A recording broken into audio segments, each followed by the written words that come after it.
গুৰেশ্বৰৰ বাগান বস্তিত 2 বছৰ ধৰি বন্ধ হৈ আছে জলসিঞ্চন বিভাগৰ পানী যোগান প্ৰকল্প। জলসিঞ্চন বিভাগৰ শুক্লাই চেৰফাং গুৰেশ্বৰ জলসিঞ্চন সংমণ্ডলৰ অধীনত 30 লাখ টকা ব্যয় সাপেক্ষে নিৰ্মাণ কৰা হৈছিল সৌৰচালিত এই প্ৰকল্পটো। কিন্তু নিৰ্মাণৰ কিছুদিন পিছতেই চুৰৰ চকু পৰিল এই প্ৰকল্পত। 24খন সোলাৰ পেনেল চুৰি কৰি নিয়াৰ ফলত স্তব্ধ হৈ পৰে প্ৰকল্পটো, যাৰ বাবে খেতিপথাৰত পানীৰ বাবে সমস্যাৰ সন্মুখীন হ'বলগীয়া হৈছে কৃষক ৰাইজ। প্ৰকল্পটো পুনৰ কাৰ্যক্ষম কৰি পানী যোগানৰ ব্যৱস্থা কৰিবলৈ আবেদন জনোৱা হৈছিল যদিও সংশ্লিষ্ট বিভাগৰ চূড়ান্ত অৱহেলাৰ বাবে সুফল লাভ নকৰাৰ অভিযোগ স্থানীয় ৰাইজৰ। এই সন্দৰ্ভত আমাক সবিশেষ জনাব সাংবাদিক ৰাজীৱ শইকীয়াই।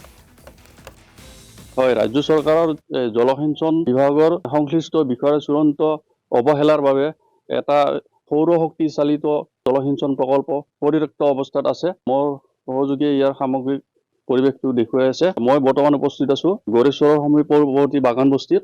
2 বছৰ পূৰ্বে বাগান বস্তিত 30 লাখ টকা ব্যয় সাপেক্ষে পানী যোগান প্ৰকল্পটো স্থাপন কৰা হৈছিল। কিন্তু কিছুদিন যোৱাৰ পিছতে ইয়াৰ সৌৰ পেনেলসমূহ চোৰে লৈ যায় চুৰি কৰি। তাৰ পিছতে এই পানী যোগান প্ৰকল্পটো বন্ধ হৈ আছে। প্ৰকল্পটো বন্ধ হৈ থকাত এতিয়া হাবিয়ে জংঘলে আৱৰি ধৰিছে।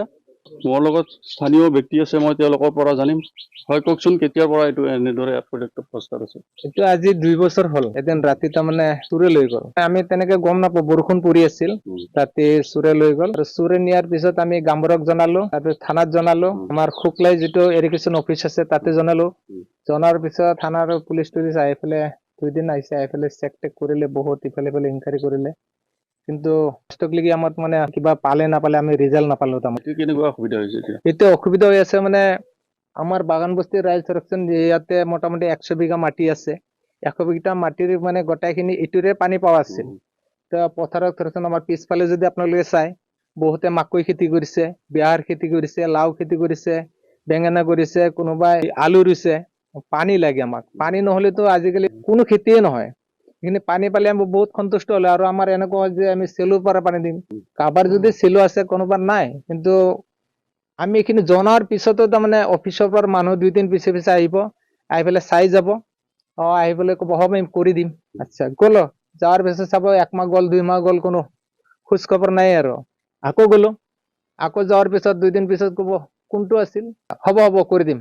গ'ল, যাওঁৰে 1 মাহ 2 মাহ পিছত আৰু 2-3 জন অফিচৰ পৰা আহিব, শুক্লাই অফিচৰ পৰা আহি পেলাই চাব, চাই পেলাই যাব। আচ্ছা, তাৰ এনেকুৱা নহয় আমি তাৰমানে গ'লো, একদিন আহি পেলাই ক'লে কি নাই আপোনালোক এইটো হৈ গৈছে, বেছি চিন্তা নাই, 1 সপ্তাহ 15 দিনত হৈ যাব।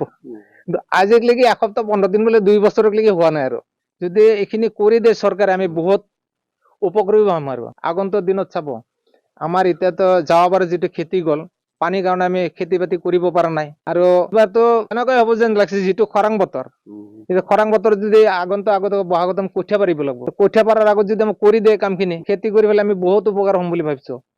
হয়, এই পানী যোগান প্ৰকল্পটো বন্ধ হৈ থকা ৰাজীৱ শইকীয়া আমাক প্ৰতিক্ৰিয়া জনোৱাৰ বাবে।